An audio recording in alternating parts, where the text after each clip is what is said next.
Hello and welcome to our next episode of The Heroines of Armed Forces. In this series, we will learn how the wives of armed forces personnel and lady officers serve the nation. Today we have Mrs. Amita Daya with us. She is a wife of Colonel Jasveer Singh.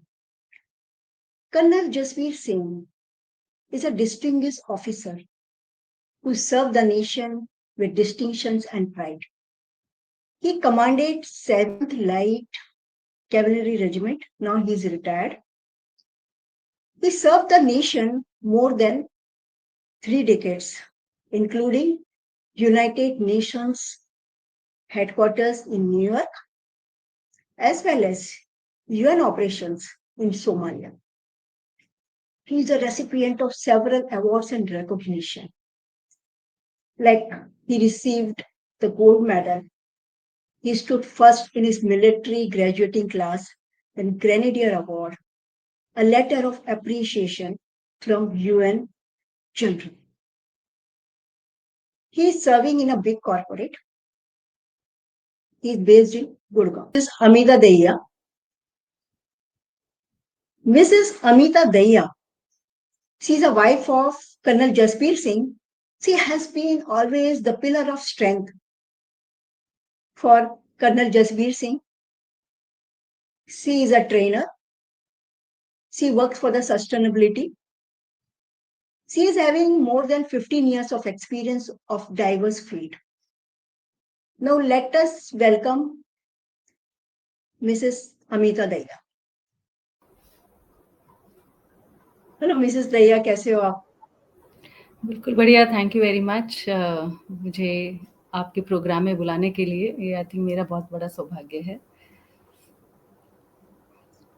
नहीं, वो तो मैं चाहती हूँ कि मेरे साथ बहुत सारे आर्म फोर्सेस की वाइफ जुड़े मेरे साथ में, और ये तो मेरा यानी सौभाग्य है कि आपने मुझे यानी मौका दिया आपसे बात करने का।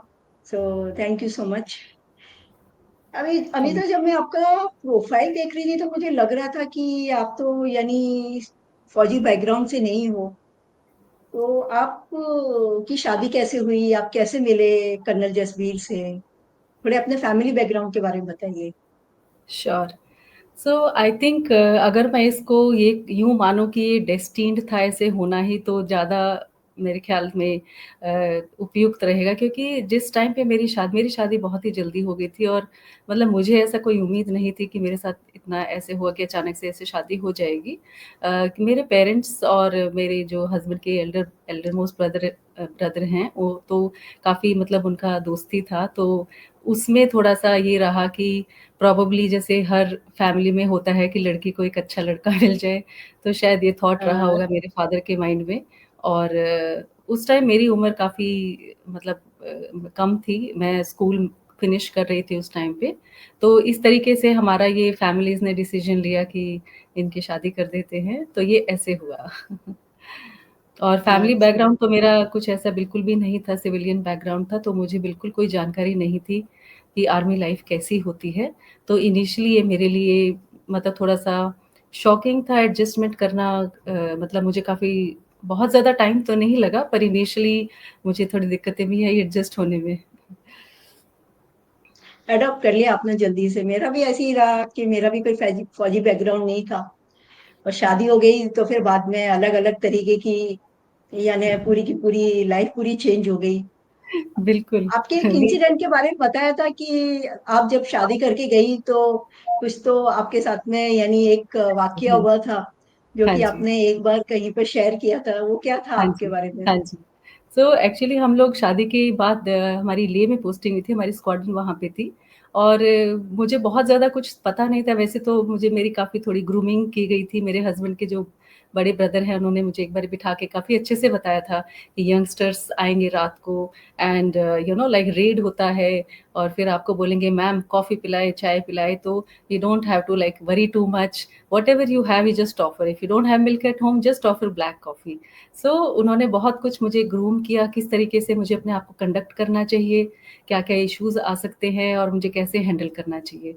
तो क्या हुआ शादी के बाद हम लोग जब लेह में गए तो आर्मी में एक ट्रेडिशन होता है कि जब तक मतलब लेडी की बहुत रिस्पेक्ट होती है, ये मुझे आर्मी का ये फैक्टर बहुत ही यस। मतलब मुझे बहुत अच्छी हम्म। बात ये लगती है। तो अगर कोई लेडी हम्म। बैठी है तो एक ऑफिसर नहीं बैठ सकता, हमको खड़े रहना पड़ता है। तो हमारे वहाँ पे सीनियर ऑफिसर्स आए हुए थे विजिट करने और डिनर टाइम पे हम लोग मेस में गए तो मैं जाके और मैं बैठ गई and this senior officer who was also colonel of the command, colonel of the regiment, he was hmm. Visiting. तो उन्होंने दूर हम्म। से ऐसे हाथ किया, तो वो मुझे ये कह रहे थे कि consider me standing like and sorry he was sitting and I walked in, या it happened the hmm. Other way. वो बैठे हुए थे और मैं वॉक इन हम्म। किया मैंने मेस में, तो उन्होंने दूर से ऐसे हाथ उठाया। हम्म। तो मुझे लगा, क्योंकि मुझे इतना आइडिया नहीं था क्या होता है, उन्होंने मुझे लगा मुझे आशीर्वाद देना चाहते हैं और मैं उनकी तरफ चलती ही चली गई। और बाद में जब उन्होंने उनके पास जाके मैंने सुना तो मुझे बहुत एम्बैरेसिंग फील हुआ कि ये मैं क्या कर रही हूँ, but hmm. That was it. So नहीं, नहीं, ये सही बात है कि मुझे भी ये बहुत पसंद आता है कि जितनी रिस्पेक्ट एक फीमेल को आर्मी में मिलती उतनी शायद उसको कभी भी नहीं मिलती।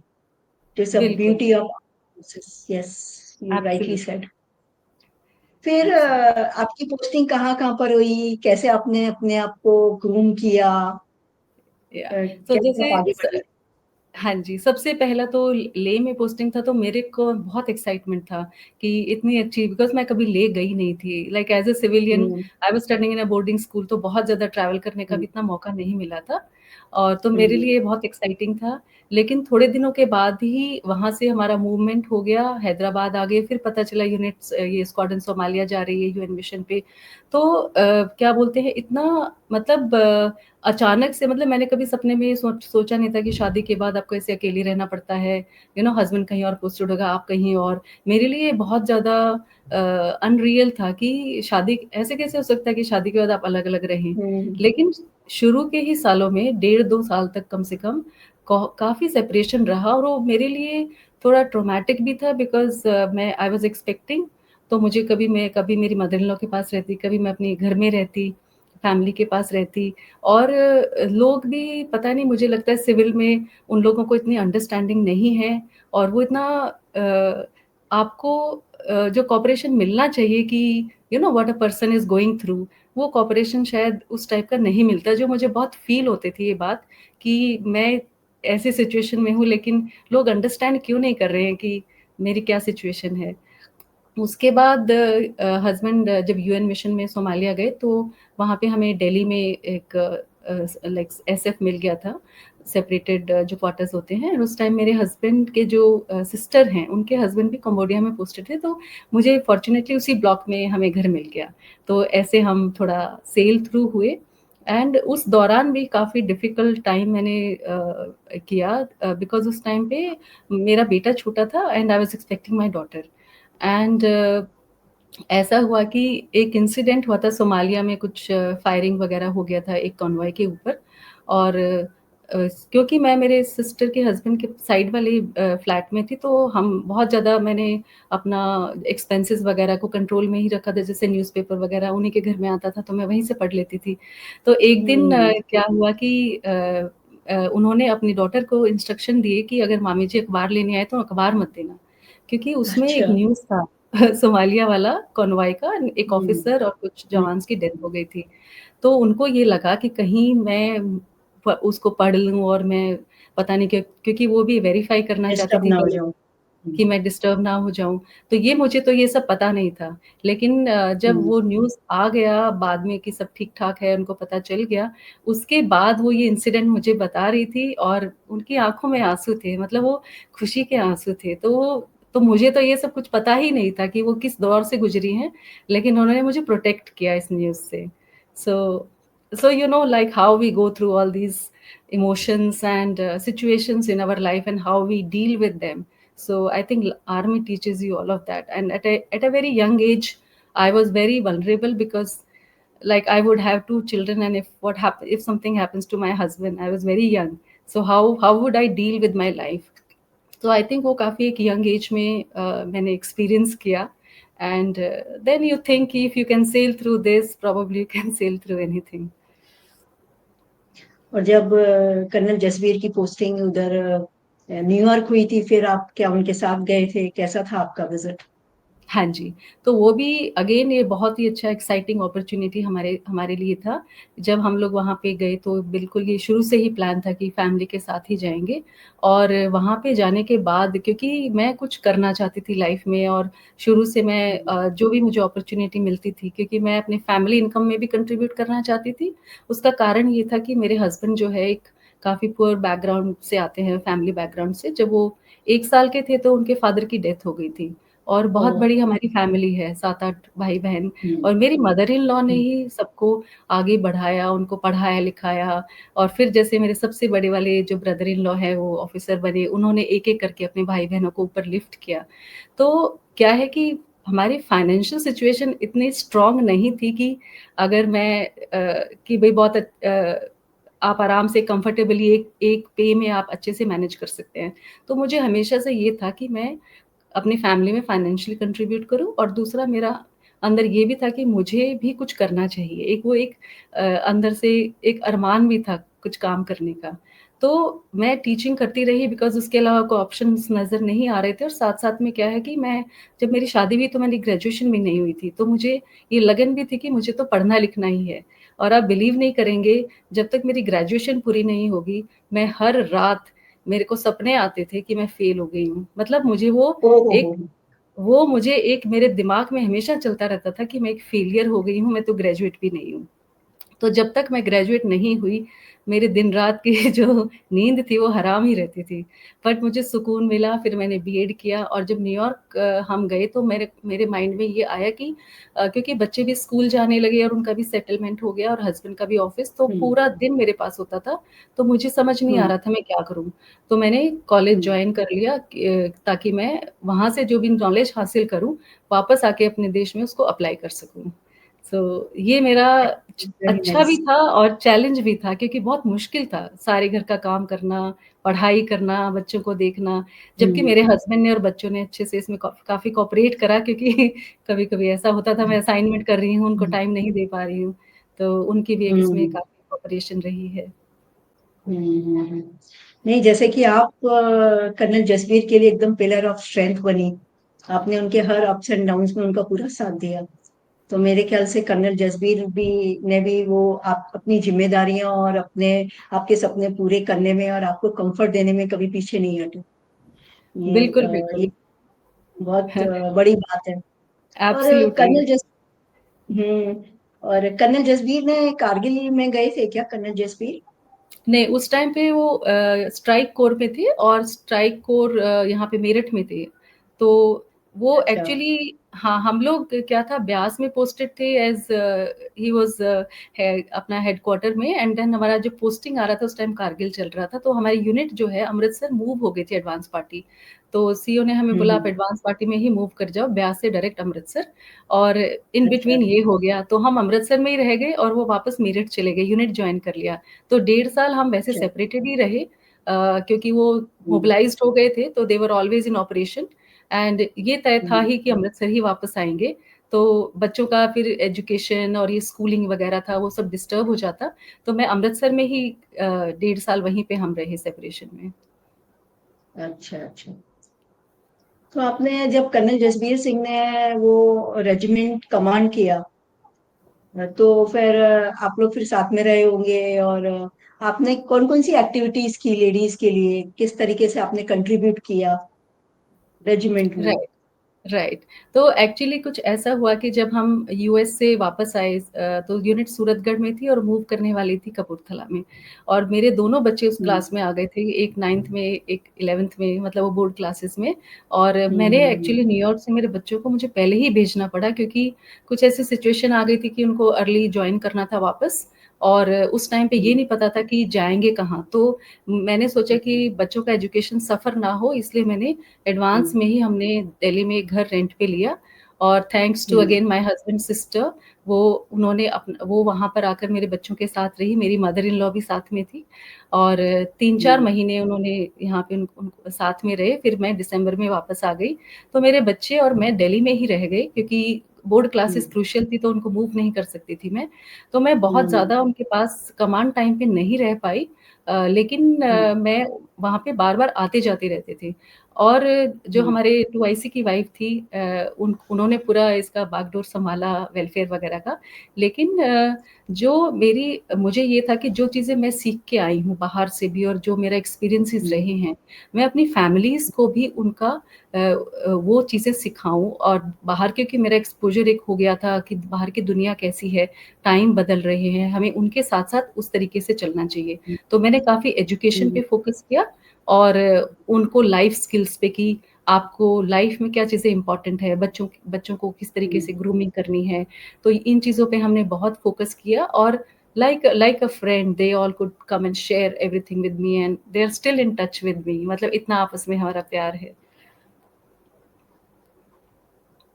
तो जैसे कि आप सिविलियन बैकग्राउंड से थी, तो आपने आर्मी की लाइफ को एक्सपीरियंस किया। आपने क्या-क्या आपने आर्मी की लाइफ से सीखा? What are your learning? Yes, तो एक्चुअली मैं ये कह सकती हूँ कॉन्फिडेंस के साथ कि आज मैं जो भी हूँ, आर्मी लाइफ की वजह से ही हूँ। मतलब मेन फैक्टर जो है, मतलब ऑफ कोर्स फैमिली का भी एक रोल रहता है, लेकिन मेरी शादी के बाद तो मेरे इन-लॉज़ की जो फैमिली है वही मेरी फैमिली है। तो ज़्यादा मैं सारे सारे तो नहीं, मतलब काफ़ी मतलब मेरे हस्बैंड के 3 ब्रदर्स आर्मी में हैं, हस्बैंड की सिस्टर के हस्बैंड आर्मी में, तो हम कह सकते हैं कि फौजी लाइफ का बढ़िया की बहुत फैमिली इन्फ्लुएंस है। वो फैमिली आपकी है और बढ़िया कहीं की न कहीं न कहीं वो सारा सारी चीज़ों से ही मैंने सीखा है। और वहाँ से जो एक शुरुआत हुई, कि जो एक कॉन्फिडेंस मेरे अंदर बिल्ड हुआ कि किस तरीके से अपने आप को कंडक्ट करना है, मेरी बहुत वहाँ पे मेरी ग्रूमिंग हुई। How you have to live in different difficult times, resilience कैसे बिल्ड करना है, लोगों के साथ बातचीत कैसे करनी है, कॉन्फिडेंस कैसे आएगा। एंड ये जो सेवा भाव है, doing something for others, honour comes at first place, duty before self. तो ये सारी चीज़ें जो है ये आर्मी से, मतलब मैं अपार्ट फ्रॉम माय अपब्रिंगिंग, कि जैसे बचपन में मैं अपने दादाजी को देखती थी, वो मेरे ग्रैंडफ़ादर जो एक आयुर्वेदिक डॉक्टर थे, तो ये मैंने बचपन में देखा कि उनके यहाँ जब भी पेशेंट आते थे, वो एम्प्टी स्टमक आते थे और वो उनको चेक हुँ, करके उसके बाद जो उनको टी सर्व होती थी या कुछ भी उनको खाना बनाना होता था, वो हमारे घर में होता था और मैं उसमें, मतलब मैं भाग-भाग के वो हेल्प कराती थी। तो वो मेरे ख़्याल से वो एक सेवा भाव मैंने बचपन में सीखा। और मेरी मदर को मैं देखती सेल्फलेस सर्विस करते हुए लोगों की। और उसका जो बाद में इसकी जो ये जो पनपा, मतलब इसकी जो उन्नति हुई वो आर्मी में आकर हुई कि लेडीज़ फैमिलीज़ के लिए कुछ करना है। तो इसी वजह से, जैसे मुझे लगता था मेरे हस्बैंड जो हैं देश की सेवा कर रहे हैं, तो मुझे भी किसी न किसी फ़ॉर्म में देश की सेवा करनी चाहिए। सोसाइटी में के लिए कुछ अपना योगदान देना चाहिए, पॉज़िटिव कंट्रीब्यूशन करना चाहिए। तो वो है, प्लस गोइंग फॉरवर्ड, अब ऐसा नहीं है कि हम आर्मी में नहीं है तो हमारी फैमिली खत्म हो गई है। तो ये जो मेरी आर्मी फैमिली है लाइफ लॉन्ग है। हम बार-बार मिलते हैं, एक-दूसरे का सपोर्ट करते हैं। किसी को जब कोई प्रॉब्लम आती है या कोई कोई लो फ़ील करता है या कोई बुरे दौर से गुज़र रहा है, तो ये मेरी आर्मी फैमिली मेरे पीछे एक स्ट्रेंथ बन के मेरे लिए खड़ी होती है। किसको मैं मतलब वो अंडरस्टैंड करते हैं कि मेरी सिचुएशन क्या है, हम किस दौर से गुज़र रहे हैं। तो दुःख, खुशी और गम दोनों ही जो है समय में, ये मेरी आर्मी लाइफ़ जो है, मेरी 7th लाइट कैवलरी जो मेरी फैमिली है और बहुत सारे मतलब ऑफ़िसर्स जो हमारी फैमिली बन गए हैं, तो ये इनसेपरेबल पार्ट है मेरी लाइफ़ का। यानी you made the friends for life long. Absolutely, absolutely. हुँ। तो ये सच में मेरे हस्बैंड ने भी, यानी जब मेरी शादी हुई इसके बाद 1.5 साल सर्व करने के बाद में उन्होंने फिर वॉलंटरी रिटायरमेंट ले लिया था। लेकिन मेरे पास भी ऐसी बहुत सारी मेमोरीज़ हैं। वो 1.5 साल मेरे लिए, मुझे उसने बहुत कुछ सिखाया और जो मैंने सीखा उसको मैं अपनी पर्सनल लाइफ में, प्रोफेशनल लाइफ में मैंने भी उसको इम्प्लीमेंट किया। और जो आर्मी आपको सिखाती है, it is not a profession, it is a way of life, it is more than a exact profession. Absolutely. जो आपको आर्मी आप जो सिखा आप में रहकर आप जो सीखते हैं, वो आपको दुनिया में कोई नहीं सिखा सकता। आपको बिल्कुल एक सही। ऐसा इंसान बनाती है, स्ट्रॉन्ग बनाती है, कॉन्फिडेंस देती है, अपॉर्च्युनिटीज़ देती है, जो कि जब मैं देख रही हूँ कि आजकल जो आर्मी ऑफिसर्स की जो वाइफ है, उनका ग्रूमिंग कैसा होता है। हस्बैंड का तो ग्रूमिंग होता ही होता है, लेकिन उनको भी कितने सारे मौके मिलते हैं अपने आप को प्रेजेंट करने के लिए। उनको भी बिल्कुल, लीड करने का मौका मिलता है, लेडीज क्लब में लीड करने का मौका मिलता है। तो ये सब चीजें मैंने भी देखी हैं। तो ये एब्सोल्युटली। एक सच में एक ब्लेसिंग है लाइफ की, कि हम ऐसे लोगों के साथ जुड़े हुए हैं, और हम आर्मी में रह करके हम उस फैमिली का, कम्युनिटी का पार्ट है। तो ये एक हमारे लिए एक बहुत बड़ा, यानी एक ब्लेसिंग है हम सबके लिए। आप एब्सोल्युटली। बहुत सारी जगह पे गए होंगे जब कर्नल जसवीर अलग अलग पोस्टिंग पे गए, तो आपको स्वीट मेमोरीज के बारे में बताइए जो आपने एज अ फैमिली अपने बच्चों के साथ, कर्नल जसवीर के साथ जो आपने बिताए हो। क्योंकि बिल्कुल, सब, हम तो ये सोचते हैं अरे बहुत सारा पोस्टिंग हुआ तो हस्बैंड अलग वाइफ अलग, ये तो होता ही है, लेकिन उसमें से कुछ हसीन यादों को निकालना, उसको रिविजिट करना, वो एक बहुत बड़ी मेमोरी होती है। बिल्कुल, बिल्कुल। तो यूँ तो एक्चुअली देखा जाए तो हर स्टेशन पे कुछ न कुछ ऐसी स्वीट मेमोरीज़ हम लोगों ने क्रिएट करी हैं। लेकिन जैसे मैं कुछ बताना चाहूँगी, जब वो यंग कैप्टन थे, मतलब हम लोग 1997 के आस-पास स्टाफ कैप्टन रहे थे ब्यास में। तो हम लोग ऐसे रहता था जैसे सेमी फील्ड पोस्टिंग थी, परमानेंट घर तो थे नहीं, ऐसे ही बादशाह टाइप की अकोमोडेशन थी कि 2 रूम का ही हाउस है, उसी में मैनेज करना है। लेकिन बहुत अच्छी एक बात थी कि सबके घर एक के साथ एक ऐसे स्क्वायर बना हुआ था, और उसके सेंटर में एक बहुत बड़ा गार्डन था और प्लेग्राउंड था। सारे बच्चे उसमें खेलते थे, और मेस भी वॉकिंग डिस्टेंस में था। तो जब भी कोई पार्टी होती थी, आपको पता ही है ज़्यादातर ऑफिशियल पार्टीज़ में बच्चे अलाउड नहीं होते हैं, और ये बहुत बड़ा पेन पॉइंट होता है हमारे लिए। तो क्या है कि बच्चों को हम घर में आराम से छोड़ के जाते थे।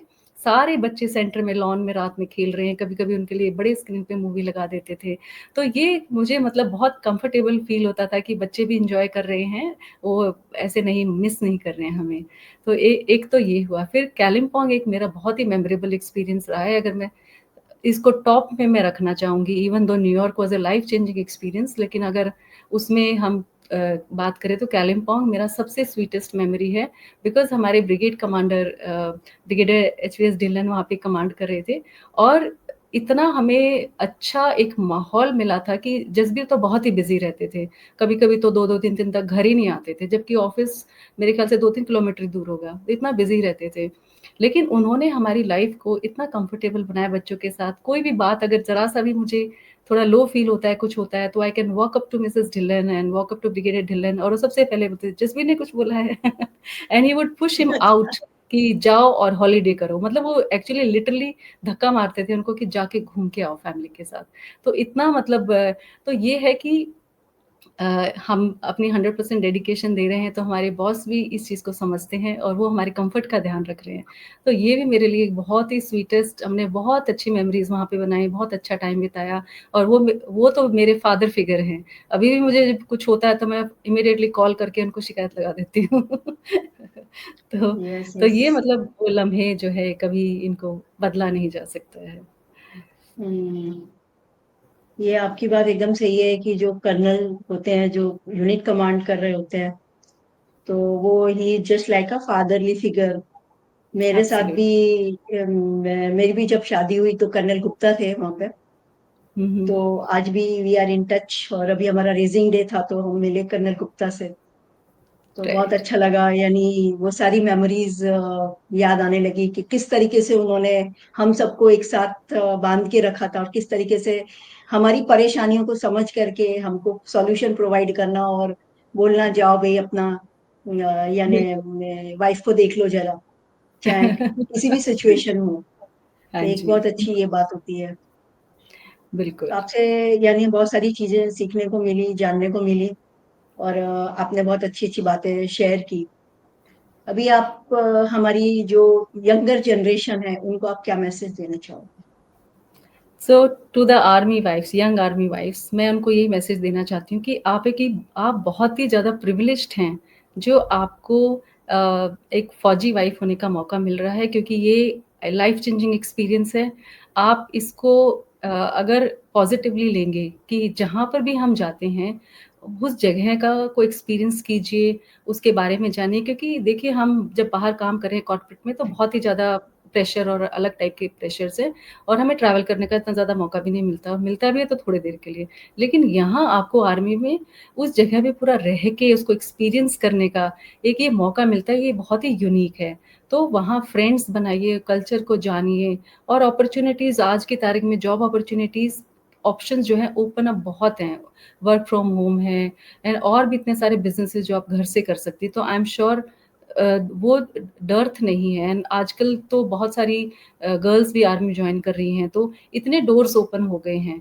सो you take it with very positively, enjoy every phase that you get, and support your husband. Because आजकल थोड़ा-सा हम ये देख रहे हैं कि मतलब हम थोड़े से, मैं कहना चाहूँगी हमारी society is moving towards more about me, myself, you know that kind of a feeling कि it's always about me. So put others before me, and you will actually relish, the kind of situations that you encounter, and the kind of things that you will, excuse me.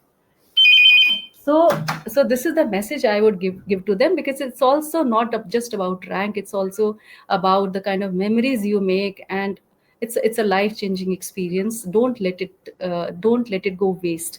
And to the younger generation, what we see that the resilience, the confidence, the grooming, the skill buildings that army that gives you. So I think काफ़ी society में मैं youngsters को देखती हूँ कि बहुत pressure ले लेते हैं, रेज़िलियंस की कमी है। तो मेरे ख़्याल से मुझे ऐसा लगता है कि सारे बच्चों को कम से कम 1 से 2 साल आर्मी का ट्रेनिंग होना चाहिए।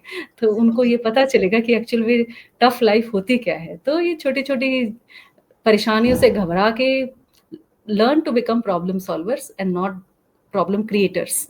So that is the, I think, one word I can submit this. नहीं, आपने बहुत अच्छा मैसेज दिया। जैसे कि army is a way of life. एक बार जब जो बंदा होता है वही जानता है, वो बोलते हैं ना कि seeing is believing and experiencing is also believing. The experience is more about believing something. Thank you Absolutely. Amita, आपका कीमती समय आपने दिया, अपनी लाइफ की एक्सपीरियंस, लर्निंग, सब कुछ आपने हमारे साथ शेयर किया। And have a great day and Thank all you the so best much. for your future assignment. Thank you so Thank much you. for the opportunity. Thank you. Grateful. Thank you. Yeah. Thank you, viewers, for giving us your patience, listening. Ideas, feedbacks, and comments are always welcome. Do comment in the comment section. Like and subscribe. Jai Hind.